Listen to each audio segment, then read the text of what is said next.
lucky to be alive. Activists in Syria say this girl was injured when government forces dropped more barrel bombs on the town of Dail in northern Daraa. The Qumbar family was not so lucky. Reem, Rahaf, Ala and Farah are members of one family. In all, 5 children died here. It's a crime against humanity to kill these kids. I want the world to watch these crimes in our country. Look, she is just a child being hit by barrel bombs. Who's going to protect the rights of these innocent children? Who? The United Nations says more than 191,000 people are now dead in the civil war that's dragged on for more than 3 years. This is not a number, it's people. And people are dying every single day.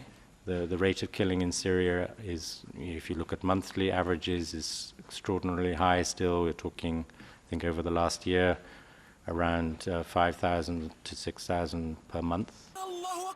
Government forces are shelling rebel-held parts of Hama, Jobr, Nawa and Aleppo. Most of the UN-documented dead are reported to be around the capital Damascus, the former rebel stronghold of Homs and the current flashpoint of Aleppo. Activists blame most deaths on indiscriminate bombings by government forces. And the UN admits it's been unable to protect civilians caught up in the conflict. The conflict in Syria is metastasizing outwards in an uncontrollable process whose eventual limits we cannot predict. These crises hammer home the full cost of the international community's failure to prevent conflict.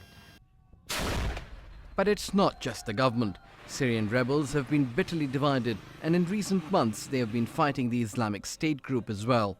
The US says it might act in Syria to deal with the threat of the Islamic State group.